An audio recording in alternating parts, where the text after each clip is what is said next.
जो है वो गति की, मूवमेंट की ताकत है। ये उल्टी ताकतें हैं। तमस रोकता, रजस गति देता। शक्ति है, एनर्जी है। सत्व तीसरा कौन है? जैसे कि हम एक ट्रायंगल बनाएं, दो कौन नीचे हो और एक ऊपर हो। सत्व इन दोनों के ऊपर है। कहें कि इन दोनों का बैलेंस है, संतुलन है। सत्व बैलेंसिंग है, वो संतुलन है। अगर गति भी हो, रोकने वाला भी हो, लेकिन संतुलन ना हो, जैसे कार है, उसमें एक्सीलरेटर भी है और ब्रेक भी, लेकिन ड्राइवर नहीं है। वो जो ड्राइवर जो है वो पूरे वक्त बैलेंसिंग है। जब जरूरत होती तो ब्रेक पे पैर ले जाता, जब जरूरत होती तो एक्सीलरेटर पे पैर ले जाता। वो पूरे वक्त बैलेंस कर रहा है। सत्व जो है वो बैलेंसिंग। ये तीन तत्व हैं जिनको भारत ने ऐसे नाम दिए थे, पश्चिम जिनको इलेक्ट्रॉन, पॉजिट्रॉन, न्यूट्रॉन कहे। कोई और नाम दे, इससे कोई अंतर नहीं पड़ता। एक बात बहुत अनिवार्य रूप से सिद्ध हो गई है कि जीवन का अंतिम विश्लेषण तीन शक्तियों पर टूटता है। इसलिए हमने इन तीन शक्तियों को ये कई तरह से नाम दिए थे। जो लोग वैज्ञानिक ढंग से सोचते थे उन्होंने रजस, तमस, सत्व ऐसे नाम दिए। जो लोग मेटाफोरिकल, काव्यात्मक ढंग से सोचते थे उन्होंने कहा ब्रह्मा, विष्णु, महेश। उनका भी काम वही, वो तीन नाम भी यही काम करते। उसमें ब्रह्मा सर्जक शक्ति है, विष्णु सस्टेनिंग, संभालने वाले, और शिव विनाश करने वाले। उन तीन के बिना भी नहीं हो सकता। ये जो इलेक्ट्रॉन, न्यूट्रॉन और पॉजिट्रॉन है, ये भी ये तीन काम करते हैं। उसमें जो न्यूट्रॉन है वो नेगेटिव है, वो ठीक शिव जैसा है, निगेट करता है, तोड़ता है, नष्ट करता है। उसमें जो पॉजिट्रॉन है वो ब्रह्मा जैसा है, पॉजिटिव है, इसलिए पॉजिट्रॉन उसका नाम है। वो विधायक है, वो निर्माण करता है। और उसमें जो इलेक्ट्रॉन है वो न नेगेटिव है न पॉजिटिव है, वो सस्टेनिंग है, वो बीच में है, बैलेंसिंग है। कृष्ण कहते हैं कि मनुष्य के भीतर जो भी घटित होता है, बाहर और भीतर, वो इन तीन शक्तियों का खेल है। इन तीन शक्तियों के अनुसार सब घटित होता है। आदमी धकाया जाता, रोका जाता, जन्माया जाता, मरण को उपलब्ध होता, हंसी को उपलब्ध होता, रोने को उपलब्ध होता, वो इन सारी तीन शक्तियों का काम है। ये तीन शक्तियां अपना काम करती रहती। ये परमात्मा के तीन रूप जीवन को सृजन देते रहते हैं। अर्जुन पूछता है फिर नहीं भी हम करना चाहते,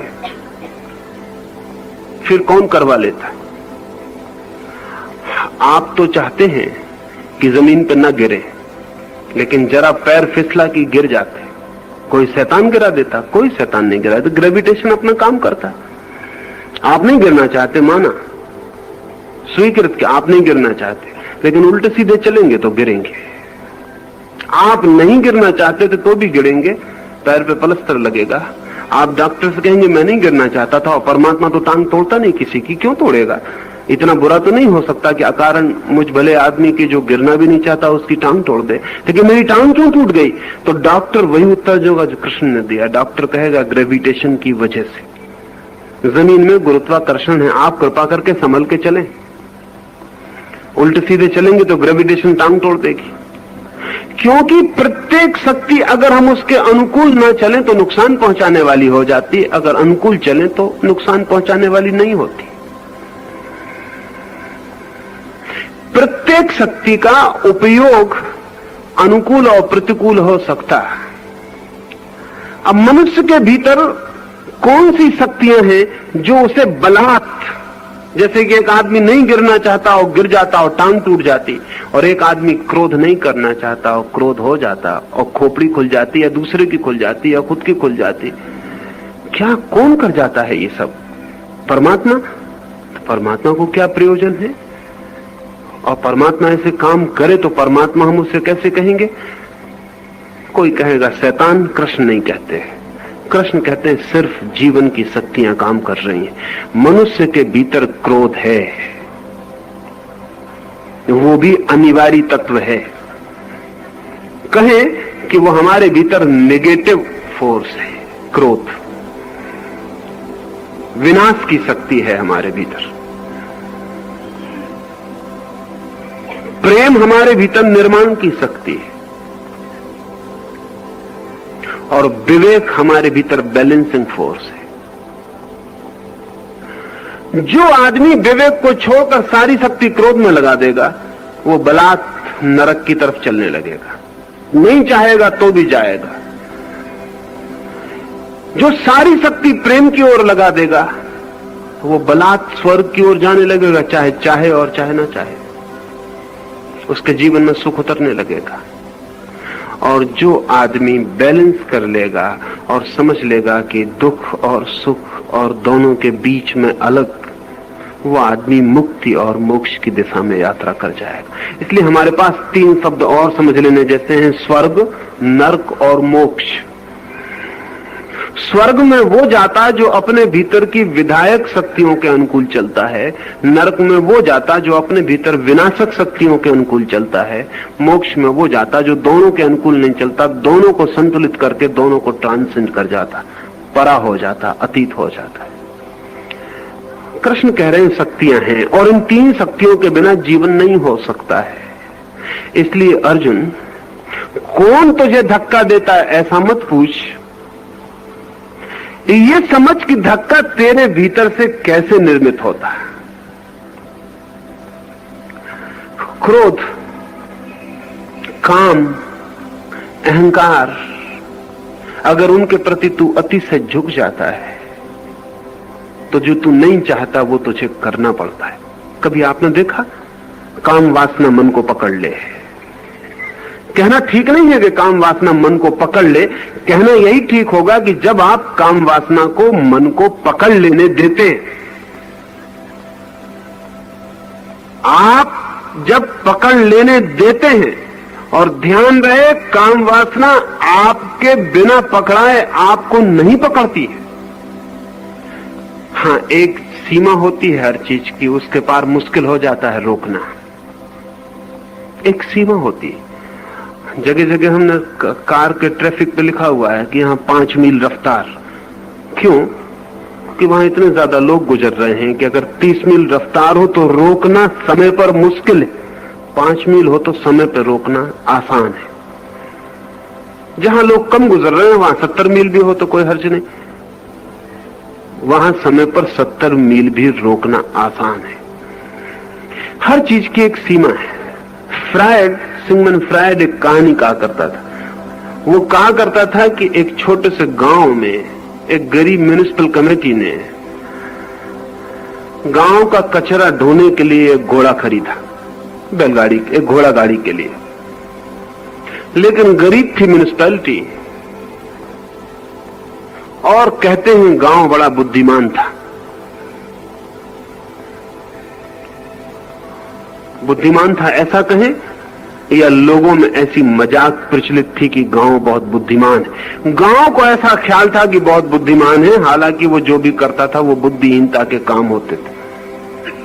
म्युनिसिपल ने एक घोड़ा खरीदा, लेकिन घोड़े को घास, दाना, पानी इतना महंगा पड़ने लगा कि म्युनिसिपल के बजट पर भारी हुआ। गरीब छोटी सी म्युनिसिपल थी। कमेटी बुलाई गई, उन्होंने तय किया कि क्या किया जाए। उन्होंने कहा कि आधा राशन करके देखा जाए घोड़े के लिए। अगर आधे में काम चल जाए तो ठीक, नहीं फिर थोड़ा बढ़ा देंगे। आधा राशन किया, लेकिन काम बिल्कुल ठीक चल गया। घोड़ा आधे राशन पे भी जिंदा रहा। तब तो उन्होंने कहा कि हम पागल हैं जो इसको इतना दें, और आधा करके देखें। उन्होंने और आधा किया, घोड़ा फिर भी जिंदा रहा और फिर भी काम करता रहा। उन्होंने कहा हम बिल्कुल पागल हैं, इसे और आधा करें। और भी आधा कर दिया। घोड़ा मुश्किल में रहा, लेकिन फिर भी किसी तरह काम करता रहा। म्युनिसिपल कमेटी ने कहा हम बिल्कुल नासमझी कर रहे हैं, अब राशन बिल्कुल बंद कर दें। राशन बिल्कुल बंद कर दिया। जो होना था वही हुआ, घोड़ा मर गया। एक सीमा थी। जहां तक घोड़ा कम राशन पर भी काम किया, फिर एक सीमा आई जहां से काम नहीं कर सका। हमारी प्रत्येक वृत्ति की सीमाएं हैं, जहां तक हम उन्हें रोक सकते हैं और जहां से फिर हम उन्हें नहीं रोक सकते। एक विचार मेरे मन में उठा, शब्द बना मेरे भीतर, अभी मैं आपको न कहूं तो रोक सकता हूं। फिर मेरे मुंह से शब्द निकल गया, अब इस शब्द को वापस नहीं ला सकता। एक सीमा थी, एक जगह थी, मेरे भीतर विचार भी था, शब्द भी था, ओंठ पर भी आ गया, फिर भी मैं रोक सकता हूं। फिर एक सीमा के बाहर बात हो गई, मैंने आपसे बोल दिया, अब मैं इसे वापस नहीं लौटा सकता। अब कोई उपाय इसे वापस लौटाने का नहीं है। एक जगह थी जहां से वापस लौट जाता। क्रोध एक जगह है जहां से वापस लौट सकता है, लेकिन जब उस जगह के बाहर निकल जाता है उसके बाद वापस नहीं लौटता। काम एक जगह है जहां से वापस लौट सकता है, जब उसके आगे चला जाता है तो फिर वापस नहीं लौट सकता। और ध्यान रहे, बड़े मजे की बात यह है कि उस सीमा तक जहां तक काम वापस लौट सकता है उस समय तक आप उसको सहयोग देते हैं, और जब वो वापस नहीं लौटता तब आप चिल्लाते हैं कि कौन मुझे धकाया जा रहा है, परवश कौन मुझे बलात् काम करवा रहा है। इसे ठीक से भीतर समझेंगे तो ख्याल में आ जाएगा। एक जगह है जहां तक हर वृत्ति आपके हाथ में होती है, लेकिन जब आप उसे इतना उकसाते हैं कि आपका पूरा शरीर और पूरा यंत्र उसको पकड़ लेता है, फिर आपकी बुद्धि के बाहर हो जाती है। फिर आप कहते हैं कि नहीं नहीं, और फिर भी घटना घट के रहती है। तब आप कहते हैं कौन बलात् करवाए चले जाता है, जबकि हम नहीं करते हैं, कोई नहीं करवाता। शक्तियां करती हैं, लेकिन करवाने का अंतिम निर्णय गहरे में आपका ही कोऑपरेशन है, आपका ही सहयोग है। कृष्ण इतना ही कह रहे हैं कि कोई बैठा नहीं है पार तुम्हें क्रोध में, काम में, युद्ध में, लड़ाई झगड़े में ले जाने को। प्रकृति के नियम हैं, अगर उन नियमों को तुम समझ लेते हो और समता को, संतुलन को उपलब्ध होते हो, अनासक्ति को, साक्षी भाव को उपलब्ध होते हो, विवेक को, श्रद्धा को उपलब्ध होते हो, तो फिर तुम्हें कोई फिक्र करने की जरूरत नहीं। फिर जो भी होगा परमात्मा पर। लेकिन जब तक तुम ऐसी समता को और अनासक्ति को उपलब्ध नहीं होते, भीतर तुम आसक्ति को पालते चले जाते हो, बारूद में चिंगारी डालते चले जाते हो। फिर जब आग भड़क के मकान को पकड़ लेती तब तुम कहते हो मैं तो चाहता नहीं था कि आग लगे, लेकिन ये आग लग गई है। बारूद का नियम है, धर्म है, वो आग लगा देगी। तुमने चिंगारी फेंकी, चिंगारी का धर्म है कि वो आग पकड़ा देगी। और जब बारूद भड़क उठेगी तब तुम छाती पीटोगे और चिल्लाओगे कि ये तो मैं नहीं चाहता था। कभी आपने देखा एक आदमी हत्या कर देता है? दोस्तोयेवस्की का एक बहुत कीमती उपन्यास है क्राइम एंड पनिशमेंट। उसमें रस्कोल्निकोव नाम का एक पात्र, वो रोज अपने सामने उसके मकान मालकिन जो है, उसकी मकान की बुढ़िया जो मालकिन है, वो कोई 70 साल की बूढ़ी औरत, वो गिरवी रखने का काम करती है और लोगों से खींच के ब्यास चूसती है। मरने के करीब है, लेकिन रत्ती भर दया नहीं करती। कोई नहीं है उसका, बहुत धन है। वो रस्कोल्निकोव एक विद्यार्थी है, वो देखता रहता अपनी खिड़की से। गरीब आदमी गिड़गिड़ाते हैं, रोते हैं, चिल्लाते हैं, लेकिन कुछ भी नहीं। उनके कपड़े भी उतरवा लिए जाते हैं। कोई दया नहीं, कोई ममता नहीं। कई बार उसके मन में होता है इस बुढ़िया को कोई मार क्यों नहीं डालता, इसके होने की कोई जरूरत ही क्या है? ये मर भी जाए तो हर्ज क्या है? ये मर जाए तो सैकड़ों लोग जो उसके चक्कर में फंसे हैं वो मुक्त हो जाएं। गरीब किसान, गरीब मजदूर, गरीब लोग, विधवा औरतें, बीमार आदमी, वो सब उससे ब्याज पे रुपया ले लेते हैं। फिर वो कभी चुकता नहीं, उनकी चीजें भी चुक जाती हैं और उनको अदालत में मुकदमे भी चलते हैं, सजाएं भी हो जाती हैं। रोज यही काम। वो कई बार सोचता है कोई इसकी गर्दन क्यों नहीं दबा देता, और बहुत बार उसके हाथ खुद भिज जाते हैं कि गर्दन दबा दूं। फिर वो सोचता है कि मुझे क्या मतलब, और मैं क्यों दबाऊं, और मेरा क्या बिगाड़ा। फिर वो बात भूल जाता है। फिर ऐसे वर्षों चलता रहा। फिर एक दिन उसे भी फीस भरनी है और घर से पैसे नहीं आए, तो अपनी घड़ी रखने उस बुढ़िया के पास गया। सांझ का वक्त है, उसने घड़ी बुढ़िया को दी। बुढ़िया ठीक से देख नहीं सकती, 70 साल उसकी उम्र है। वो खिड़की के पास घड़ी को ले जाके देखती है रोशनी में कि ठीक है या नहीं, कितने पैसे दिए जा सकते हैं। अचानक बस रोस्कुलनिकोव को क्या हुआ कि उसने जाकर उसकी गर्दन दबा दी। उसे पता नहीं चला कब ये हुआ। गर्दन जब दब गई और जब उसके हाथ में उसकी नसें उभर आई और खून उसके मुंह से गिरने लगा, तब वो घबराया कि ये मैंने क्या कर दिया। वो बुढ़िया नीचे गिर पड़ी, तब उसे पता चला ये तो मैंने हत्या कर दी। तब वो भागा और तब वो रात भर अपने बिस्तर में सोचता है कि मैं उसकी हत्या कैसे कर दिया। परवश जो अर्जुन कह रहा है कि जैसे बलात् कोई धक्का दे, तो वो कहता कौन मेरे ऊपर सवार हो गया, कोई भूत, कोई प्रेत, क्या हुआ, मैंने हत्या क्यों कर दी, किसने मुझसे हत्या करवा दी, कौन शैतान मेरे पीछे पड़ा है।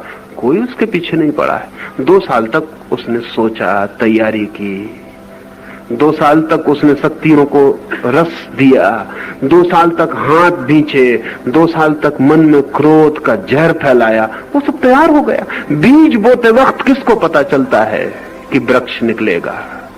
बीज बोते वक्त किसको पता चलता है कि इतना बड़ा वृक्ष पैदा होगा? फिर बलात् वृक्ष पैदा हो जाता है, पर बीज हम ही बोते हैं। बीज छोटा होता है, दिखाई भी नहीं पड़ता। मन में क्रोध के बीज बोते हैं, काम के बीज बोते हैं, फिर शक्तियां पकड़ लेती, फिर वो 3 शक्तियां अपना काम शुरू कर देती हैं। आपने बीज बोया, जमीन काम शुरू कर देती, पानी काम शुरू कर देता है, रोशनी काम शुरू कर देती, सूरज की किरणें आके बीज को बड़ा करने लगती। आप हैरान होंगे कि जमीन बहुत कम काम करती है। अभी एक वैज्ञानिक ने प्रयोग किया, नाप तौल के प्रयोग किया कि एक बट वृक्ष को लगाया एक गमले में, बड़े गमले में, नाप तौल के बिल्कुल, इतनी मिट्टी, इतना गमले का वजन, इतने वृक्ष के बीज का वजन, सब नाप तौल के लगाया। फिर वृक्ष बहुत बड़ा हो गया।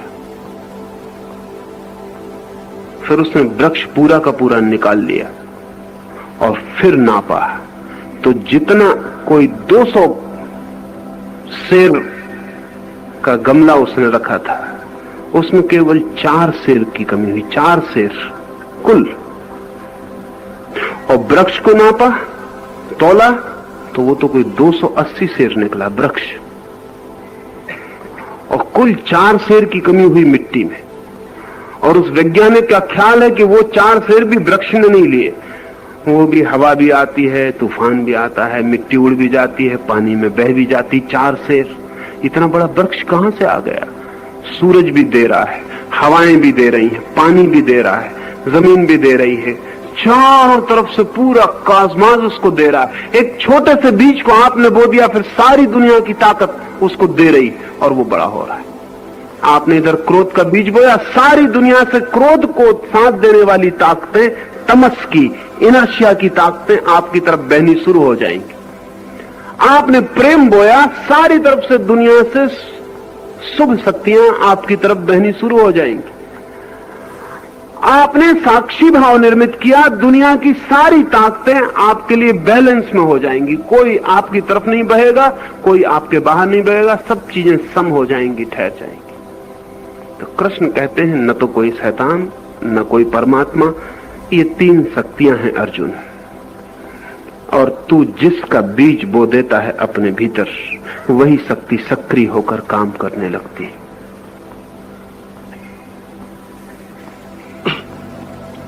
आचार्य जी, तीनों गुणों से चलने वाली सृष्टि ईश्वर ने बनाई।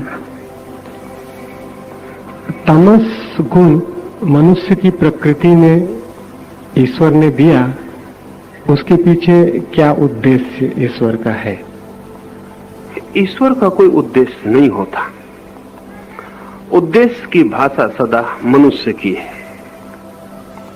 उद्देश्य तो उसका होता है जिसे भविष्य में कुछ पाना हो।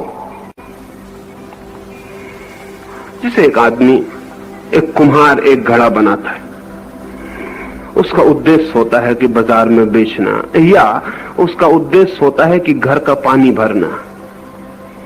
फिर एक वान गाग चित्र बनाता। वान गाग से कोई पूछता है कि चित्र तुमने किस उद्देश्य से बनाया, तो वो कहता कोई उद्देश्य नहीं है, बनाना ही मेरा आनंद है। आप कहेंगे बाजार में बिक सकता है? वान गाग का एक चित्र नहीं बिका, एक चित्र जिंदा रहते नहीं बिका। आप कह सकते हैं कि कोई प्रतिष्ठा मिलती होगी, कोई सम्मान करता होगा कि बड़े चित्रकार हो। किसी ने प्रतिष्ठा नहीं की, किसी ने सम्मान नहीं किया। आप कहते होंगे कि बड़ा धनवाला आदमी रहा होगा, पैसा पास में रहा होगा, फुर्सत रही होगी तो कुछ न कुछ करता रहा होगा। नहीं, वान गाग बहुत गरीब आदमी था और उसका भाई उसे इतना ही पैसा देता था जिसमें 7 दिन की सिर्फ रोटी चल जाए, रूखी सोखी। न रंग के लिए पैसे, न कागज के लिए, न कैनवस के लिए। तो वो सप्ताह में 4 दिन खाना खाता और 3 दिन उपवास करता, और 3 दिन में जो उपवास में बच जाए उससे पेंट करता। और जब उससे कोई पूछता किस लिए, तो वो कहता बस बना लेने में आनंद है। परमात्मा उद्देश्य से जगत को नहीं बना रहा है, बना लेने में आनंद है, बनाना ही आनंद है। आगे पीछे कुछ भी उद्देश्य नहीं, पर्पजलेस। और ध्यान रहे, आनंद हमेशा ही पर्पजलेस होता है। एक मां अपने बेटे को बड़ा कर रही है, उससे पूछे किस लिए? अगर वो कहे कि बाद में नौकरी करवानी, तो समझना मां नहीं है, कोई फैक्ट्री है। अगर मां है तो वो कहेगी किस लिए? कैसा गलत सवाल पूछते हो? बस मेरा आनंद है।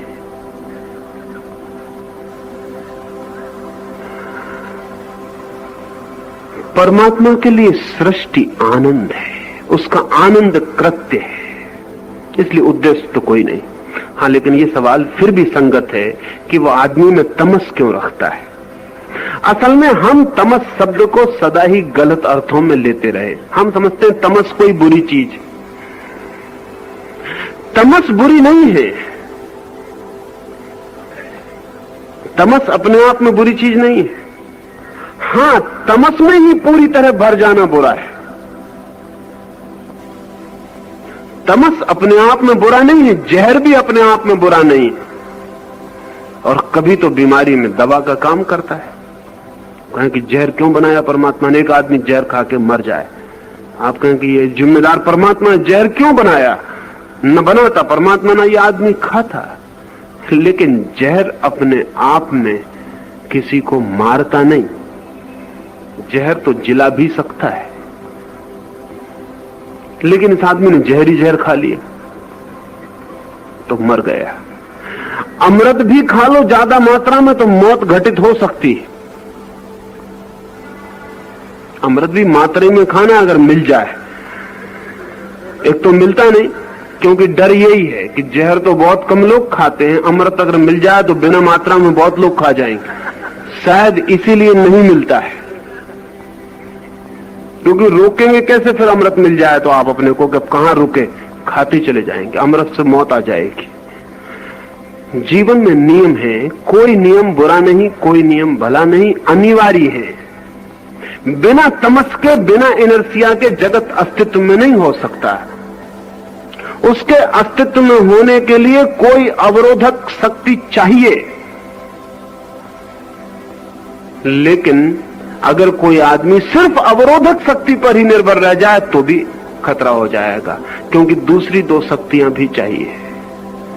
और श्रेष्ठतम स्वास्थ्य की स्थिति वो है जहां तीनों शक्तियां बैलेंस करती हैं, संतुलित होती हैं। उसी क्षण में आदमी तीनों के बाहर निकल जाता है और परमात्मा को अनुभव कर पाता है। जब तक आदमी इधर उधर डोलता है, कभी आपने देखा नट को रस्सी पर चलता है, कभी थिर नहीं रहता। आप कहें कि थिर क्यों नहीं रहता? थिर रहे तो फौरन गिरे और मर जाए। थिर क्यों नहीं रहता नट? नट पूरे वक्त बैलेंस करता रहता है, और जब आपको दिखता है बाएं झुक रहा है तो आप गलती में मत पड़ जाना। बाएं झुकता ही तब है जब दाएं गिरने का डर पैदा होता है।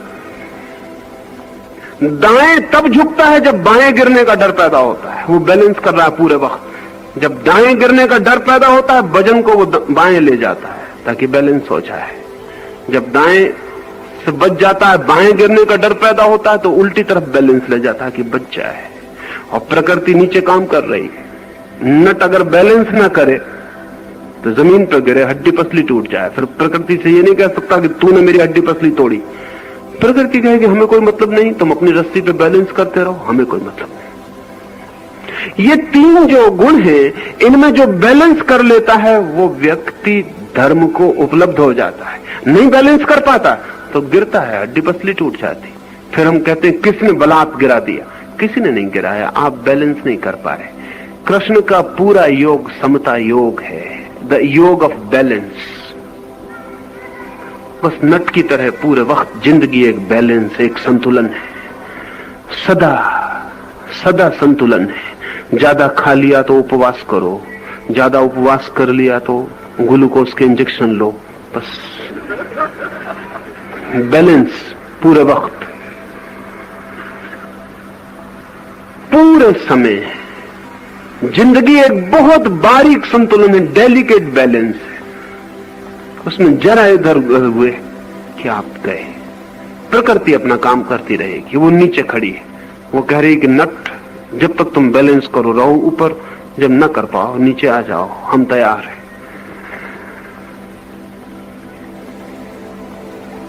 अनिवार्य तत्व है तीन, उससे कम नहीं हो सकते। तीन के बिना सृष्टि खो जाएगी, इसलिए वो है। लेकिन तमस में आप गिरे इसलिए नहीं। आप तमस के द्वारा रजस को साधते रहे। जब तमस बढ़ जाए तो रजस की तरफ झुक जाएं, जब रजस बढ़ जाए तो तमस की तरफ झुक जाएं। दोनों को साधते रहें, और जब दोनों बिल्कुल सध जाएं तो आपकी वर्टिकल यात्रा सत्व की तरफ शुरू होगी। फिर तीनों के बीच साधना पड़ेगा, वो और भी गहरी कीमिया है। दो के बीच साधना बहुत आसान। दो के बीच साधेंगे तो सत्व में उठ जाएंगे। साधु उसे कहते हैं जो सत्व में पहुंच गया, जिसने दो को साध लिया।